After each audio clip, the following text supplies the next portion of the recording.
प्रभु यीशु मसीह नाम में आप सभी को क्रिसमस की हार्दिक शुभकामनाएं। दोस्तों, आज हम एक ऐसे प्रश्न पर विचार करने जा रहे हैं जो सदियों से हर विश्वासी के हृदय को छूता रहा है।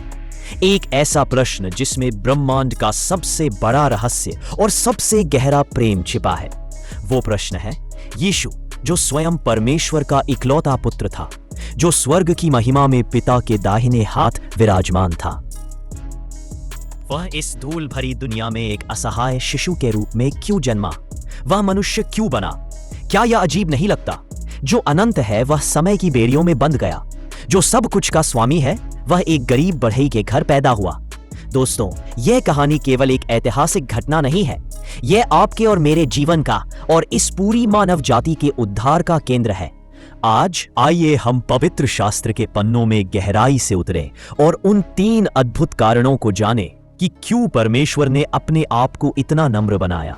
अगर परमेश्वर का यह संदेश आपको ज्ञानवर्धक और आशीष का कारण बने तो वीडियो को एक लाइक जरूर करें। तो चलिए वीडियो को शुरू करते हैं। आइए हम वो 3 कारण को जानेंगे जिसके कारण यीशु मसीह को एक असहाय बालक के रूप में जन्म लेना पड़ा। पहला कारण सबसे महत्वपूर्ण और हृदय विदारक है। वो हमें बचाने के लिए आया। आप जानते हैं, जब परमेश्वर ने आदम और हव्वा को बनाया तो हमने अपने पाप से, अपनी अवज्ञा से उस अद्भुत रिश्ते को तोड़ दिया। पाप एक खाई बन गया। परमेश्वर की पवित्रता और हमारी अपवित्रता के बीच की एक विशाल, गहरी, भयानक खाई बन गई। इस खाई को कोई मनुष्य, कोई बलिदान, कोई अच्छा काम नहीं भर सकता था। रोमियो 6:23 में बाइबल कहती है, क्योंकि पाप की मजदूरी तो मृत्यु है, परंतु परमेश्वर का वरदान हमारे प्रभु यीशु मसीह में अनंत जीवन है। दोस्तों, हम सब मृत्यु की ओर बढ़ रहे थे। हम अंधकार में ठोकर खा रहे थे। लेकिन क्या आपने कभी महसूस किया है कि जब आप सबसे अंधेरी जगह पर होते हैं तभी एक छोटी सी रोशनी की सबसे ज्यादा जरूरत होती है? परमेश्वर ने उस खाई को भरने का एक ही रास्ता देखा। वो रास्ता था यीशु मसीह। इसीलिए यीशु को मनुष्य बनना पड़ा ताकि वह पूरी तरह से हमारी जगह ले सके। एक मनुष्य ने पाप किया, इसीलिए एक सिद्ध मनुष्य को उस पाप का दंड उठाना था। केवल परमेश्वर का पुत्र ही सिद्ध हो सकता था और केवल एक मनुष्य ही उस दंड को हमारी ओर से उठा सकता था। कल्पना कीजिए, उस रात को स्वर्गदूत गीत गा रहे थे, लेकिन एक युवा माँ अपने शिशु को चरनी में देख रही थी और उस चरनी में लेटा हुआ बच्चा दुनिया का उद्धार करता पहले से ही उस क्रूस के दर्द को जानता था जो उसके सामने था। यह केवल प्रेम ही हो सकता है जो अपने प्रियजनों को बचाने के लिए इतना बड़ा बलिदान दे। दूसरा कारण उतना ही भावनात्मक है और यह हमारी हर दिन की निराशाओं और दर्द से जुड़ा है। वह हमारी पीड़ा को समझने के लिए आया। क्या आपने कभी सोचा है कि क्या परमेश्वर आपकी तकलीफ को सच में समझते हैं? जब आप रात को अकेले रोते हैं, जब आप बीमार होते हैं, जब कोई आपको धोखा देता है या जब आप अपनी जरूरतें पूरी करने के लिए संघर्ष करते हैं, क्या स्वर्ग में बैठे परमेश्वर को सच में परवाह है? हाँ, बिल्कुल परवाह है।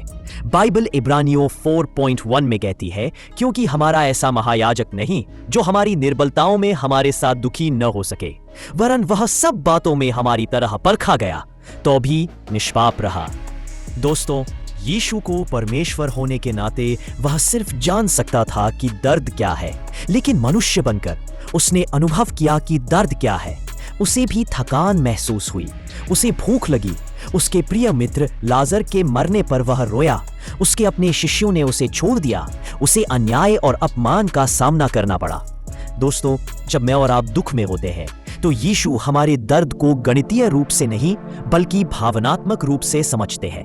वह केवल प्रभु नहीं है जो आपको आदेश दे रहा है, वह भाई है जिसने पहले उस रास्ते पर चला है। आप कभी अकेले नहीं हैं। आपका परमेश्वर आपकी तरह जिया है। जब आप गिरते हैं तो वह आपको अपनी बाहों में उठाता है, यह जानते हुए कि उस मिट्टी का स्वाद कैसा होता है, क्योंकि उसने खुद उस मिट्टी पर ठोकर खाई है। और अंत में तीसरा कारण हमारे भविष्य की महान आशा से भरा है। वह मनुष्य बना ताकि हम परमेश्वर की संतान बन सके। दोस्तों, यीशु हमारे लिए एक नमूना बने। यीशु का जन्म हमें यह दिखाने के लिए हुआ था कि एक मनुष्य को कैसा दिखना चाहिए जब वह परमेश्वर के साथ सही संबंध में हो। उन्होंने हमें दिखाया कि पवित्रता केवल एक असंभव लक्ष्य नहीं है, बल्कि एक प्राप्त किया जा सकने वाला जीवन है। जब हम आत्मा की शक्ति से चलते हैं। वह स्वर्ग से उतरे ताकि हम स्वर्ग में चढ़ सके। उन्होंने मनुष्य का रूप लिया ताकि हम परमेश्वर की संतान होने की महिमा पा सके।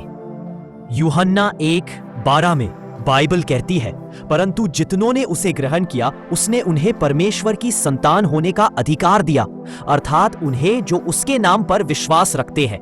यीशु ने हमें एक नई पहचान दी है। हम अब केवल पापी नहीं है, हम राजकुमार और राजकुमारियां हैं जिसे परमेश्वर का प्रेम मिला है। और अब हमारा जीवन यीशु मसीह के जीवन का प्रतिबिंब होना चाहिए, प्रेम, करुणा, सेवा और नम्रता से भरा हुआ।